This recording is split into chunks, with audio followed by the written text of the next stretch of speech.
Good afternoon. This is Lindsay. It's June 3rd, 2025, and it's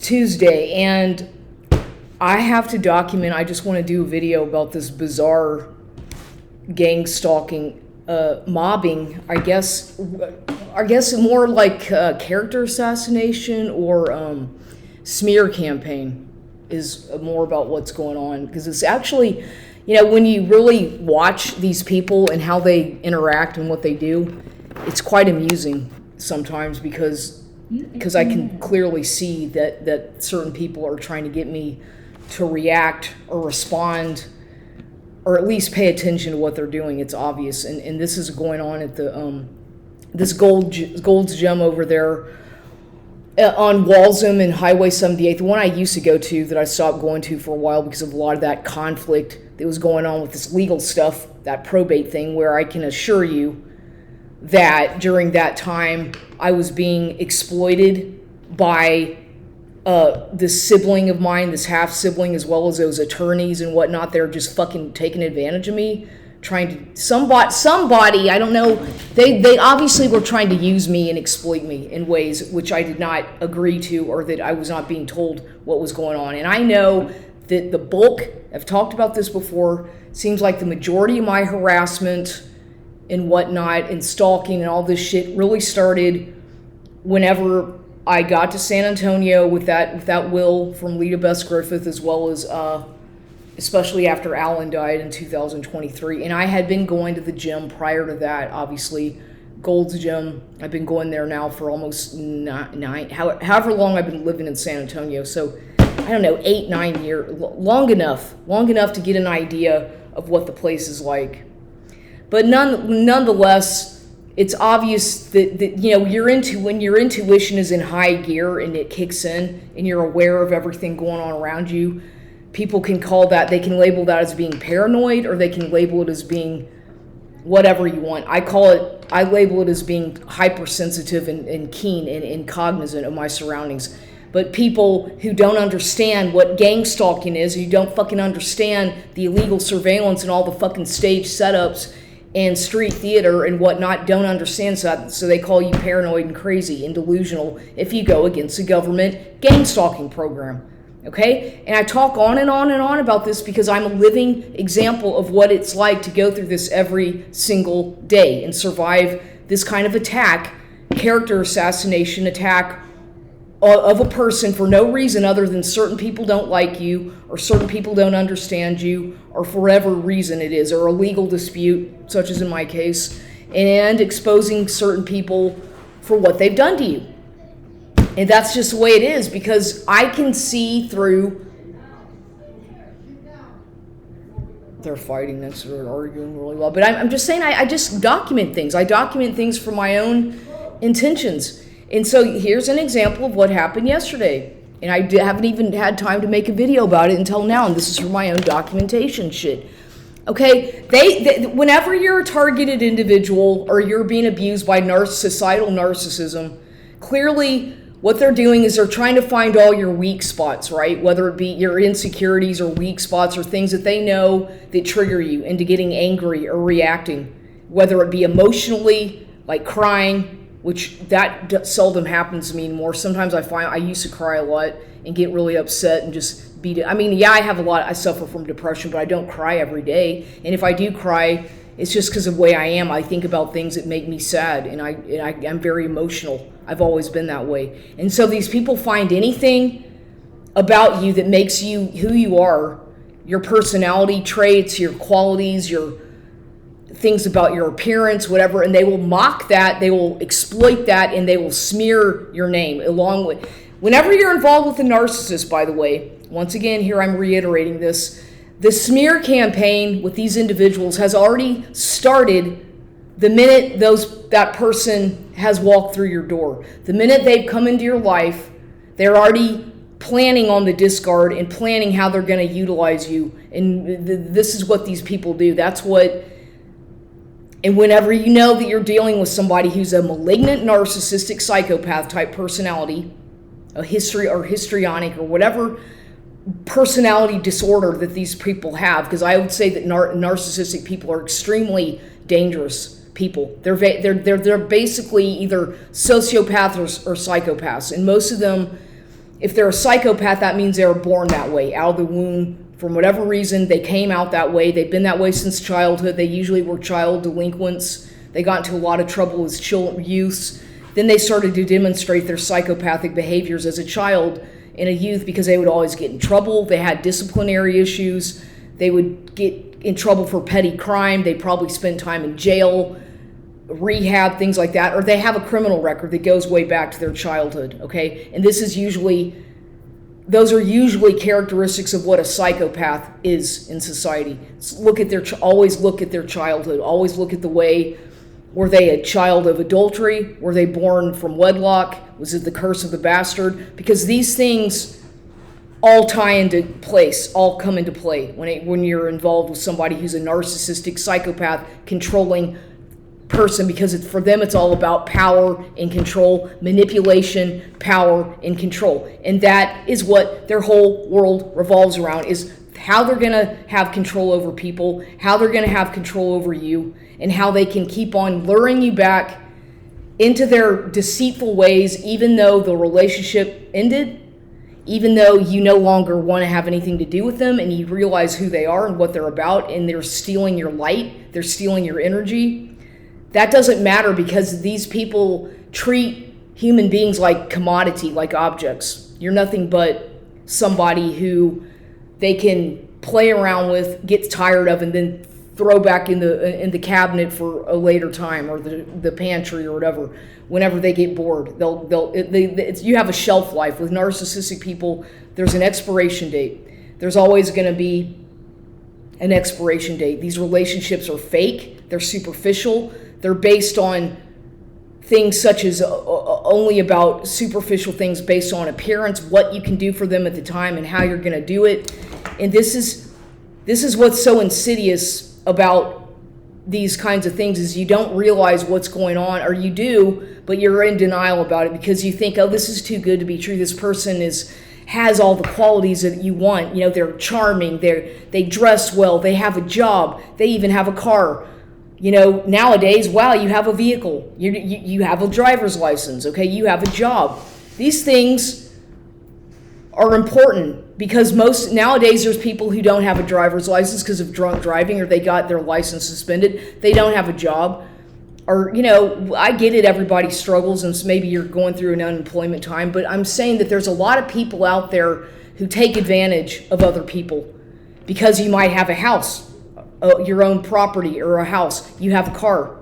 Okay, things like this are of value, believe it or not. I might not have the nicest car in the world or the fucking fanciest house, but nonetheless, I have what I have, and I've worked for it, and I do continue to take care of what I own. I try to at least maintain what I have, because, but nowadays everything's a competition. Who's got the best car? Who's got the fanciest house? It's always that way. It's never going to be enough. For narcissistic people especially, it's a big competition when you're involved with them. They always have to do a one-up on you, right? Whatever you have, they have to supersede that and make sure that they have it better. And this is just what they do. And you realize that these kinds of friendships or situations or relationships are very based on the here and the now. It's all very, how would I say that? They're very impulsive. They're very impulsive. They don't take the time to really get to know you. And when you do talk about yourself, they change the topic. They don't want to know about you. They want to talk all about themselves. They don't want to hear about you. They just are using you. Basically, they don't care about knowing about a person. They just want to see what you can do for them and how you're going to do it for them and how long they can use. They're already figuring all this shit out in their mind immediately once they've met you, is how long they're going to be with you, what they're going to extract from you, and these kinds of things. This is what these people do, because they're so used to this kind of lifestyle of just throwing people away, tossing people aside whenever you're no more benefit to them. When you're a woman, especially involved with a narcissistic man, it's all about looks. It's all about, well, how well can you perform in the bedroom? I mean, it's crazy. I'm not trying to sound like but this is true. This is what these people base everything on, things like that. It's disgusting. They don't care about you as an individual. It's all about your body, about things that are very superficial, and after a point you just get sick yourself, sick of your stomach. You're like, you know what? That's all the person cares about. They don't give a shit about me. They don't care about my feelings, what I go through, anything about my life. It's always about physical needs, you meeting their physical demands. And that's what it is. That's basically all it is. And it's like, if you want to be in that kind of relationship, be prepared to be fucking lied to, cheated on, exploited sexually, coerced or manipulated into doing things that you don't want to do, being basically abused, okay, sexually abused, and exploited and belittled and mocked. That, prepare yourself for that if you choose to remain with one of these types of individuals, because that's what you're looking for. That's what you're going to get. They don't change. They don't introspect. They seem to think they're perfect. Everybody else has a problem, not them. You know, they're perfect. They're God's gift to this world, and shame on you for not being perfect is how these people seem to think. You know, you're too short. You're too fat. I don't like your hairstyle. I don't like your hair color. I don't like your clothing style, or I don't like your brand of clothing. This is how they are. That's how they want it. They are only going to base a friendship or whatever based on those kinds of superficial, tangible things. And it's very true, because I've experienced it. And these kinds of people, you really feel like you're just like wasting your time, and they're wasting your time. They have no soul. They don't seem to have much going on. They don't have much of an interior. They might look great on the exterior, some of them, but that's all it is. And it when you peel down the shell of who they really are, it's kind of like, I don't really want to be with you anyway. You might be a great looking guy, you're handsome, you have money, or you have a job, but honestly, you and I don't there's nothing there. You know, there's nothing on a spiritual level with a lot of these people. And whenever you don't have that, you'll find that later on in the relationship, the intimacy is going to get stale. There's nothing else after that. What else is there to do? All they want to do is drink and get drunk. Oh, that's fun for a while, to go out and have drinks, and then they get drunk, and then, you know, they act like children, like Arrested Development adults, because they don't want to have a conversation about anything in depth. They can't. They're so focused on physical things and getting that this is what they do, and it's just like wasting your time. Find somebody that has something in common with you. Maybe they don't look perfect, maybe they don't dress perfect, but if they have a common interest such as that you do, then that's a good step right there as far as looking for a partner or something that might last. Because really, you need to have your best. You know, when I look for a relationship, or things that I look for are somebody who I can have a conversation with, who I can trust, who I feel I can be vulnerable with, and vice versa. They should feel the same way around you. You shouldn't have to hide who you are to accommodate somebody. You should be able to be comfortable being yourself. And if they make you feel uncomfortable, and if they try to do things like that, then it's probably not something God give. You know, it's not sent from God. It's definitely not something that God would approve. And not to sound silly or too religious, but you know what? There is a higher power, and I do believe that God will align you with the people you're supposed to be with. I do believe that God has a plan for everybody. Whether there's somebody out there for you, and just wait, be patient, because if you rush into things too quickly, we've all done that in the past. I think without really knowing that person, then it's gonna, you'll find out they're married, they're cheating on somebody, or they have multiple people at the same time. You're just somebody else. You don't want to. I'm not into all this polygamy shit. I don't do that. I'm not into polygamy. I'm not into sleeping with 5 men at the same time.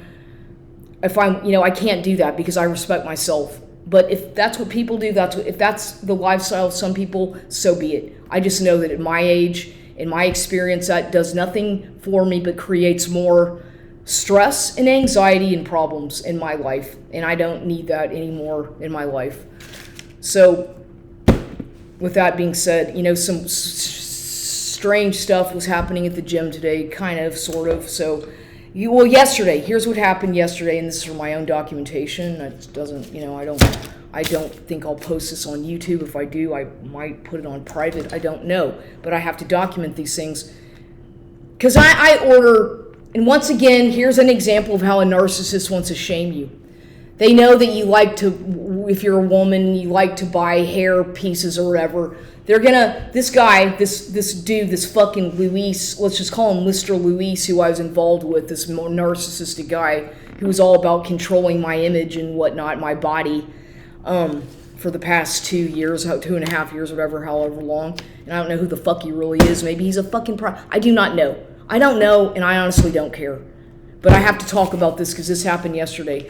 I got home after going to the gym and running a couple errands, I believe. I went to the store, whatever. I come back here. First of all, I have a package that I had ordered, an item that I'm going to probably send back because it's just too, doesn't fit properly. It doesn't, I don't want to get into that. But nonetheless, they know everything, that your patterns about what you buy and all this shit. So I have that on the porch, that item that like I said, I'm already going to have to send it back. I'm going to send it back because it didn't work for me.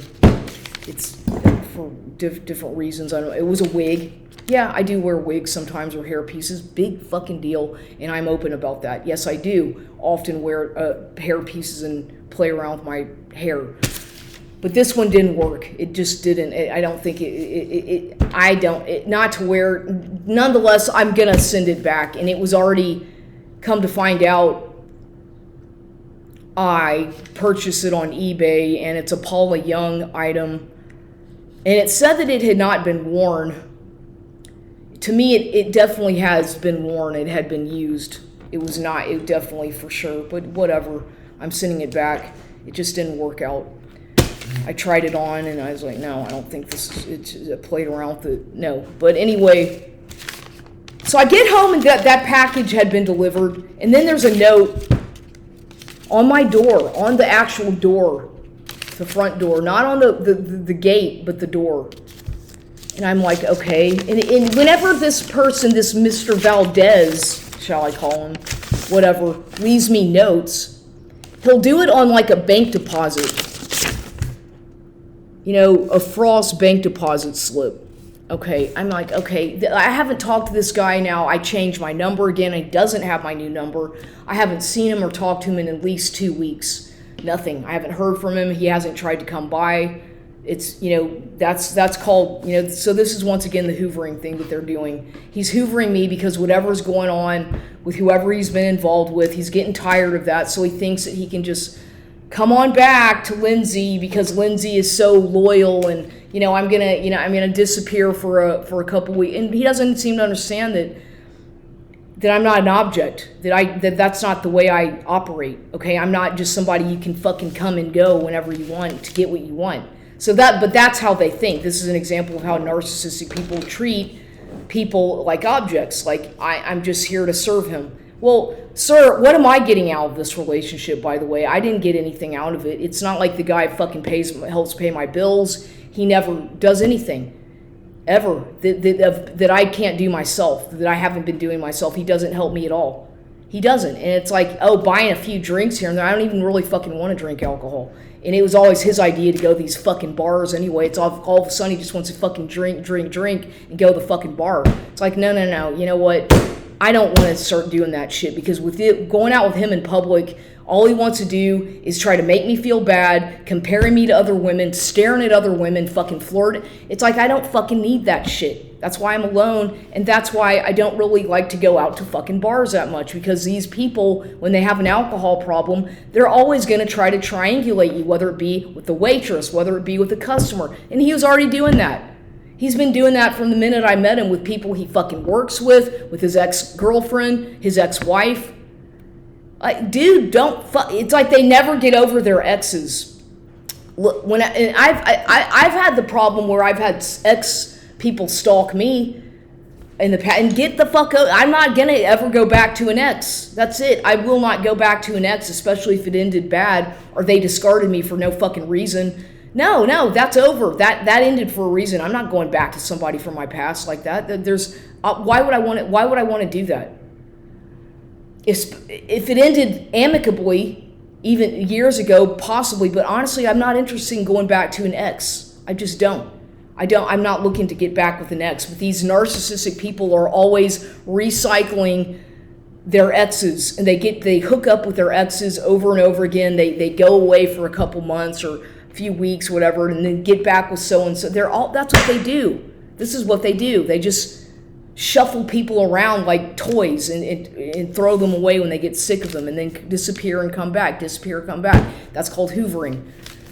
Like the fucking vacuum cleaner, it's coming back to fucking suck up. And just because they're hoovering you doesn't mean that they want to be back with you. It's just to see what you're up to. They still think that they own you. They want to see what you're up to, who you're with, and if you're trying to be, they're fucking control freaks. I don't have a fucking business with this guy. He's not financially supporting me.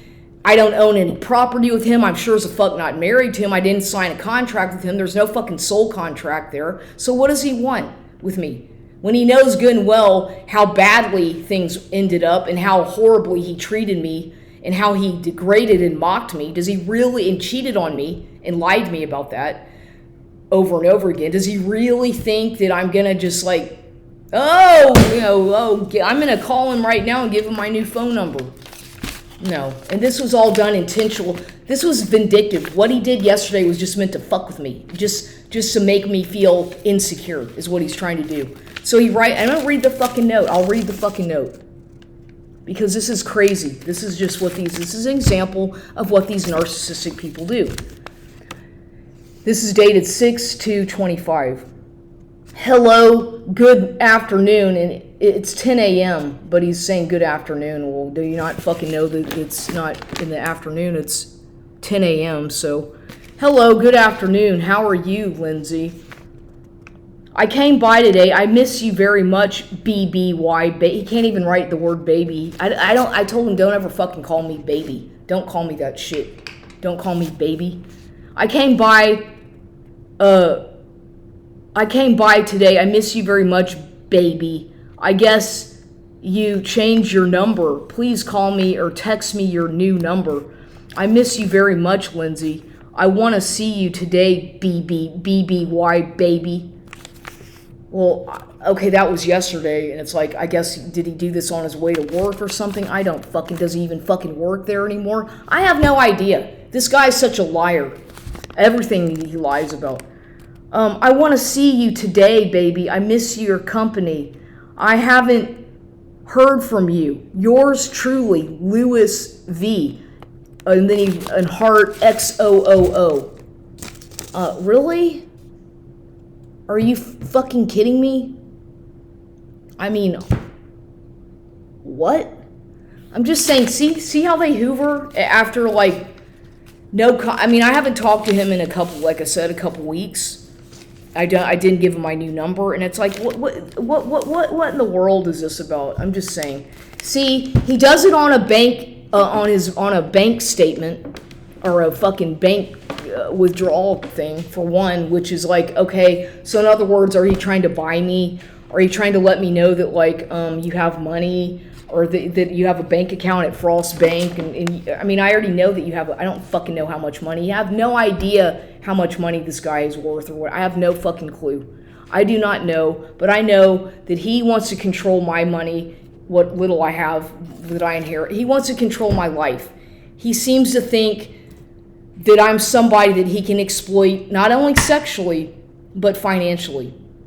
And it's very annoying because he's doing this same thing with other women. He's doing this with his other clients that he sleeps with.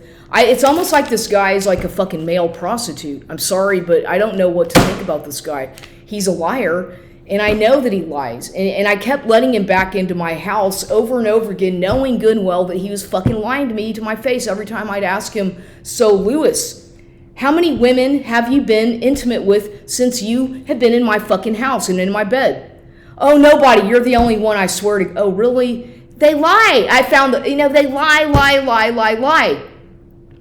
And that's just what they do. So don't ever trust a fucking word that comes out of their mouth. Don't ever trust anything that these people say. Because they want something. They have their different women for one woman for this, woman for that. It's just fucking stupid. And you feel, if you keep on fucking letting them back into your life, you're gonna feel like a useless piece of shit. You're gonna fucking feel horrible about yourself, because I kept putting myself to the fucking test, and it's all a fucking test. This whole thing's been a goddamn test, in my life. A big test by narcissists. Whoever sent this man, I believe it was sent by somebody in my so-called fucking family during that probate thing to try to fucking discredit me and disinherit. So whatever the fuck, this guy was clearly on a mission to fuck with me and fuck up my life and to cause me trauma, I believe. And because that's his... It makes me mad because it's a game that this motherfucker's playing. It's a fucking emotional fucking blackmail game. This is a game that he's fucking with my head. And it's mean. It's cruel to do that to somebody. When I'm trying to move on, I'm trying to take care of myself, I don't want to have anything to do with this person, but I'm documenting what he's doing because this is a form of narcissistic abuse. He doesn't give a shit about me. He never did. He never will. And I was able to accept that and move on. And they're the ones who they make it look like I'm the one who's crazy by simply saying it for what the fuck it is. And this is just proof of what I'm talking about. And it's just bizarre. So I get to the gym today, and then this girl who works there, as soon as I pull up, not as soon as I pull up, I pull up, I'm in the parking lot for a second, getting ready to go in there.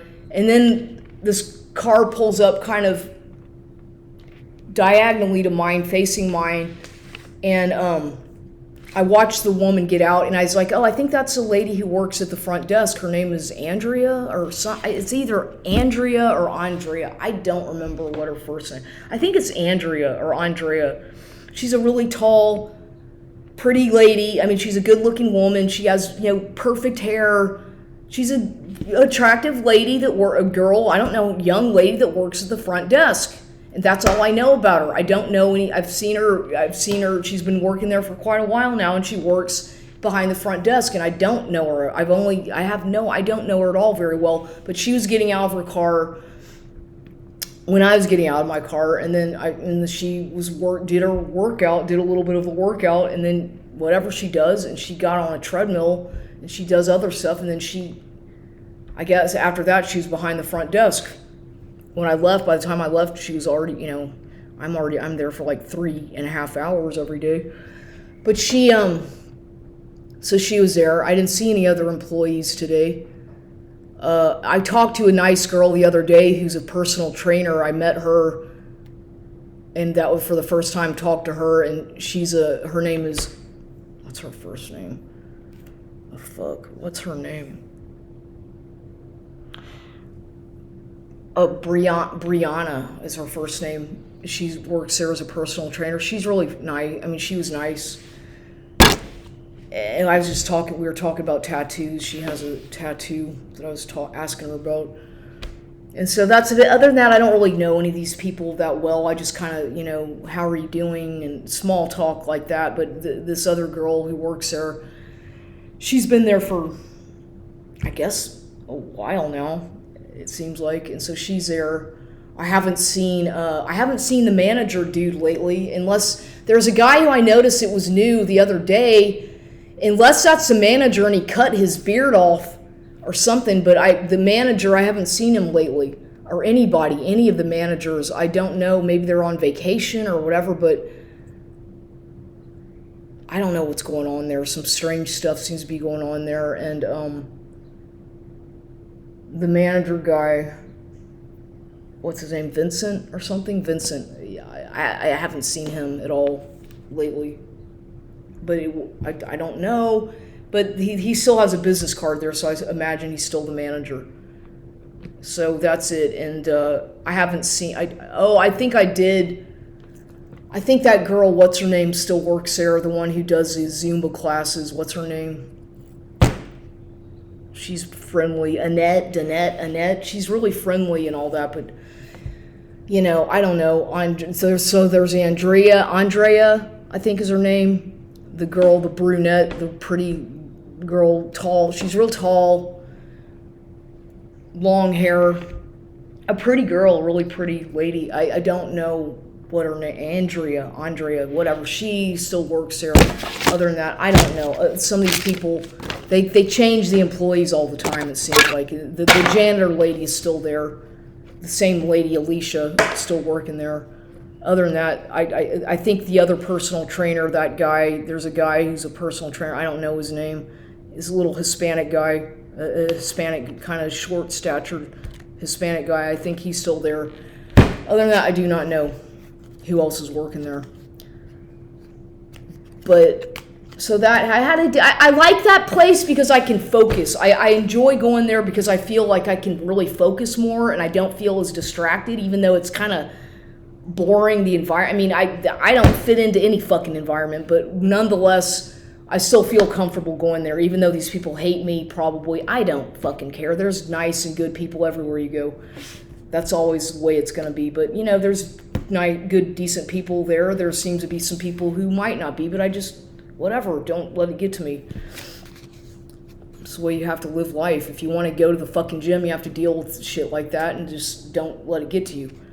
Is a way to deal with it. If you know, just I try not to take anything personally. If somebody really doesn't like me and they're giving me dirty looks, I just kind of try to play like I didn't see it, or just kind of not let it get to me so that I can focus on what I'm doing, because it's very much for my mental health and physical health that I do that, and I enjoy it.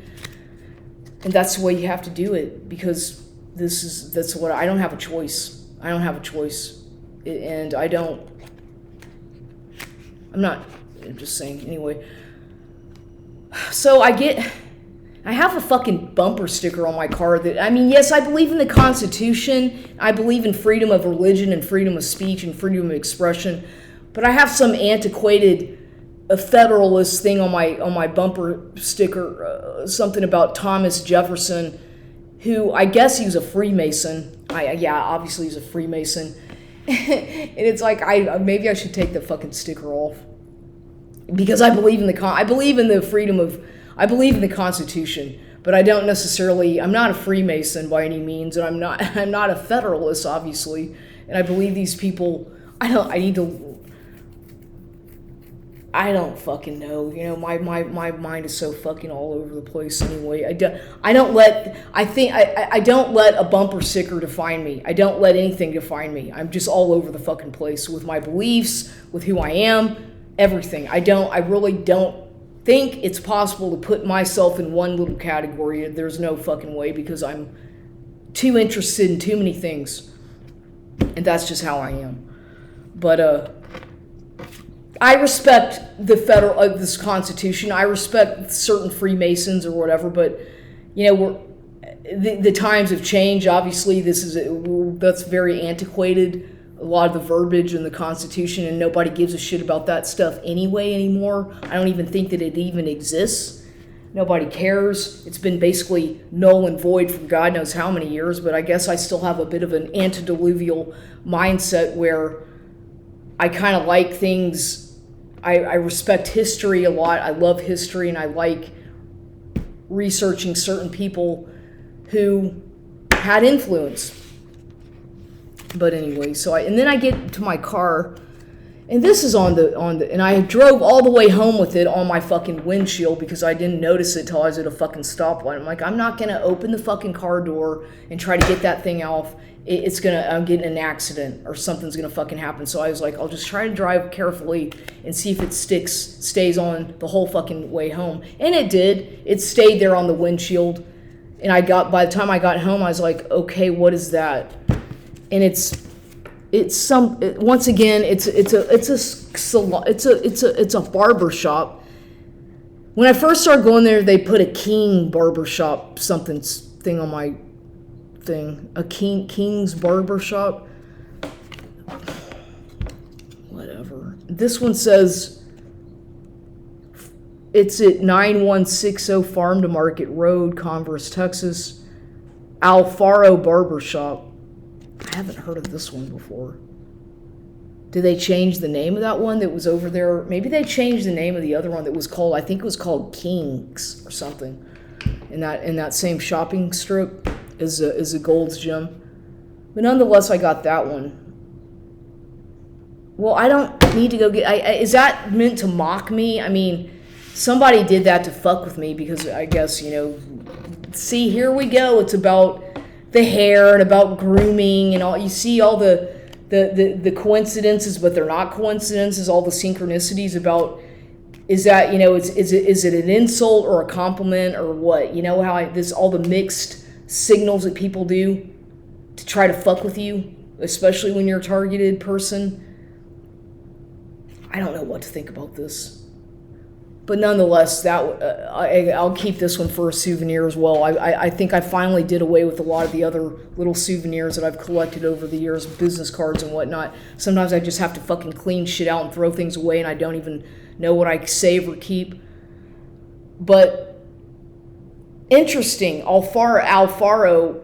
I don't know about this barbershop, but I guess they're trying to tell me that I need to go to the barbershop.